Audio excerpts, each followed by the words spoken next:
a cultura racional e o espiritismo.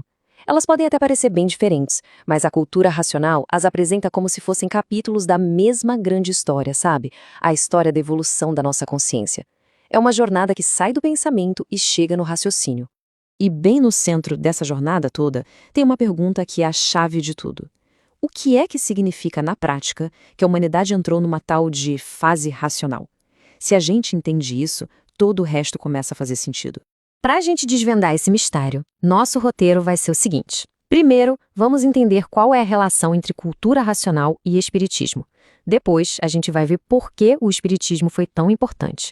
Aí, vamos falar sobre a grande mudança de fase, o que é essa era do raciocínio, qual seria o nosso destino final e, claro, o que tudo isso quer dizer para a gente hoje.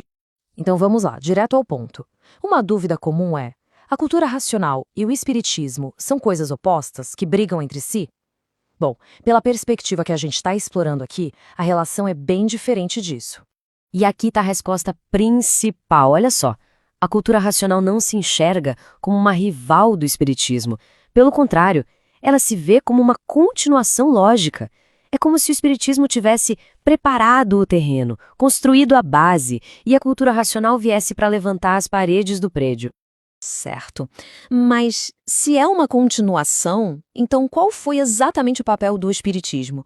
Porque ele foi uma etapa assim tão fundamental nessa jornada toda.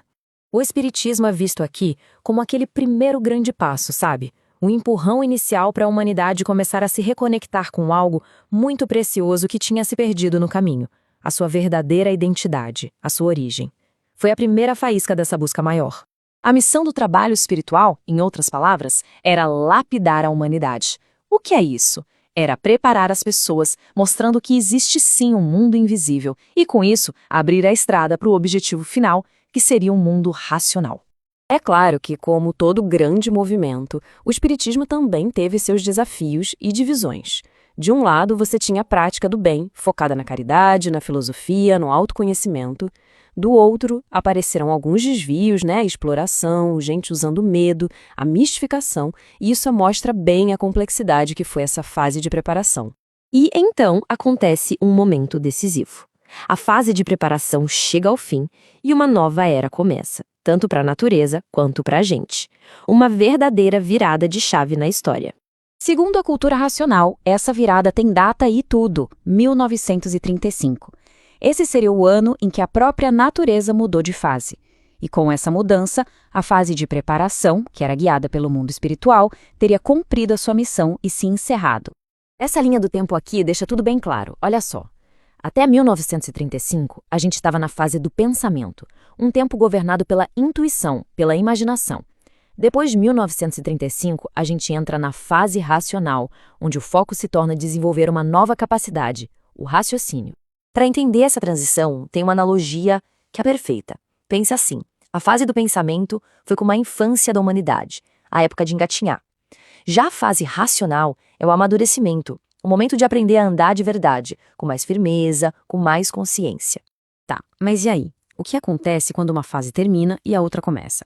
A fonte de energia que a gente usava antes, o pensamento, começa a enfraquecer. E esse enfraquecimento é apontado como a causa de muito desequilíbrio, da violência e da confusão que a gente vê no mundo de hoje. Com a chegada dessa nova era do raciocínio, muitas ideias antigas são olhadas de um jeito novo. Essa nova fase traz uma outra perspectiva para questões como vida após a morte e reencarnação. E é aqui que a conversa fica bem interessante. A cultura racional fala sobre habitantes do espaço. Seriam seres de uma outra origem que se apresentam como espíritos de pessoas que já morreram, mas não são. Por outro lado, a ideia de reencarnação, de um espírito humano voltar para um corpo novo, é questionada. O argumento é que não existe essa peça extra no nosso corpo. Para sustentar essa ideia, a cultura racional levanta alguns pontos para a gente pensar. Por exemplo, se a gente reencarna para evoluir, depois de tantos séculos, não era para a gente já nascer mais sábio?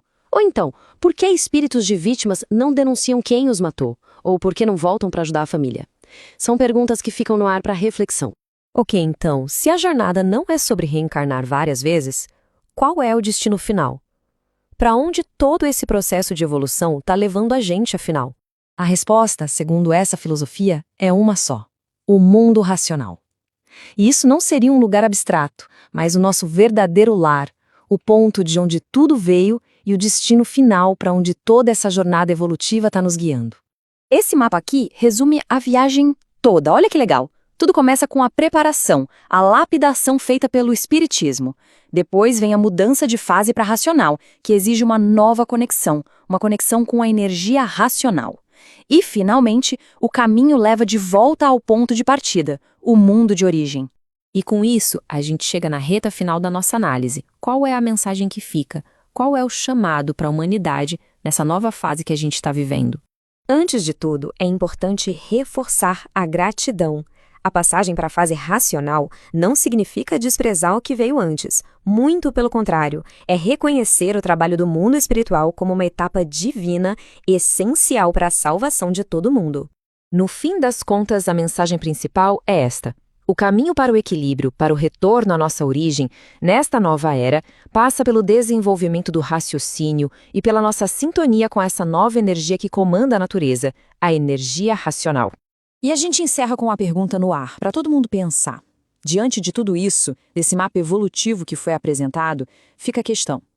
Será que a humanidade como um todo está pronta para dar esse próximo passo e abraçar a sua fase final? Talvez.